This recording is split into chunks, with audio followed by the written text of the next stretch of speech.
Hello everyone, मेरा नाम S Munna है और मैं आपको ड्रीम कैचर क्लासेस में स्वागत करता हूँ। ठीक है, आज के वीडियो में हम लोग इंडियन म्यूजिक पार्ट जो पढ़ चुके थे जितना दूर तक, उससे हम लोग इंडियन म्यूजिक को आगे इस वीडियो के माध्यम से पढ़ेंगे। ओके, तो हम शुरू करते हैं।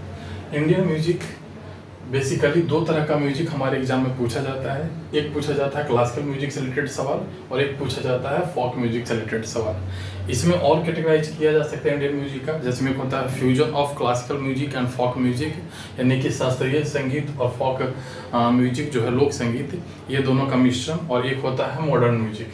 चूँकि यहाँ पर वो दोनों को इसलिए नहीं रखा गया है क्योंकि वो दोनों से सवाल हमारे एग्जाम्स में बनते नहीं हैं। ठीक है, सवाल जितने भी बनते हैं वो चाहे तो क्लासिकल म्यूजिक यानी कि शास्त्रीय संगीत से बनते हैं या फोक म्यूजिक यानी कि लोक संगीत से बनते हैं। ठीक है, तो अगर हम लोग शास्त्रीय संगीत का बात करें तो शास्त्रीय फोक म्यूजिक हम लोग नेक्स्ट क्लास में पढ़ेंगे। ठीक है, अभी हम लोग क्लासिकल म्यूजिक पढ़ेंगे यानी कि शास्त्रीय संगीत पढ़ेंगे। तो शास्त्रीय संगीत में एक होता है हिंदुस्तानी म्यूजिक और एक होता है कर्नाटिक म्यूजिक। ठीक है, हिंदुस्तानी म्यूजिक और एक कर्नाटिक म्यूजिक। हिंदुस्तानी म्यूजिक जो है वो उत्तरी क्षेत्र में ये गाया जाता है, यानी कि हिंदुस्तानी म्यूजिक उत्तरी क्षेत्र में गाया जाता है। और कर्नाटिक म्यूजिक जो है वो साउदर्न पार्ट में यानी कि दक्षिणी क्षेत्र में गाया जाता है। ठीक है, तो एक बेसिक अंतर यही है कि हिंदुस्तानी म्यूजिक उत्तरी क्षेत्र में और कर्नाटिक म्यूजिक दक्षिणी क्षेत्र में गाया जाता है। हिंदुस्तानी म्यूजिक जो है वो राग आधारित संगीत है, राग आधारित संगीत है। राग किसको बोलते हैं इसके पहले के वीडियो में हम सारी चीज़ काफ़ी विस्तार से बताया हुआ है। ठीक है, तो हिंदुस्तानी म्यूजिक जो है वो राग आधारित है यानी कि बेस्ड ऑन राग। ओके, और ये जो कर्नाटिक म्यूजिक है वो ताल आधारित है यानी कि बेस्ड ऑन ताल। हिंदुस्तानी की म्यूजिक में टोटल 6 राग हैं और कर्नाटक म्यूजिक में टोटल 72 राग हैं। ठीक है, जो हिंदुस्तानी म्यूजिक में होने वाला इंस्ट्रूमेंट्स है, म्यूजिकल इंस्ट्रूमेंट, उसमें आता है तबला, सारंगी, सितार और संतूर।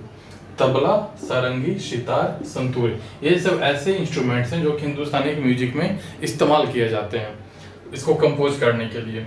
और कर्नाटिक म्यूजिक में जो इस्तेमाल होने वाला जो हमारा म्यूजिकल इंस्ट्रूमेंट है वो है वीणा, मृदंगम और मैंडोलिन। ठीक है, इसके साथ साथ हिंदुस्तानी म्यूजिक गाने का टोटल 10 स्टाइल है, जैसे में ध्रुपद हो गया, धमार हो गया, ऐसे बहुत सारे हैं। ठीक है, जो कि आगे वाले इसके नेक्स्ट वाले क्लास में हम लोग पढ़ेंगे क्योंकि उनसे रिलेटेड कुछ घराने हैं और घराने से रिलेटेड सवाल भर के प्रीवियस ईयर में पूछे गए हैं। इसलिए हम लोग ये जो स्टाइल से रिलेटेड जो चीज़ें हैं, और ये अभी किस में चल रहा है, क्लासिकल म्यूजिक के हिंदुस्तान म्यूजिक के पार्ट में। ओके, फिर हम लोग कर्नाटक म्यूजिक को क्या करेंगे, विस्तार से पढ़ेंगे। उसके बाद फिर हम लोग फोक म्यूजिक को पढ़ेंगे और यहाँ पर इंडियन म्यूजिक हम लोग का पूरी तरह से समाप्त हो रहा होगा। ठीक है, तो हम लोग 10 स्टाइल जो है उससे रिलेटेड कुछ घराने हैं, सारे स्टाइल से रिलेटेड घराने नहीं है, कुछ 4-5 से रिलेटेड से घराने हैं जो कि एग्जाम में पूछे जाते हैं। उसको हम लोग इसके जस्ट नेक्स्ट क्लास में हम लोग उसको देखेंगे। Thank you.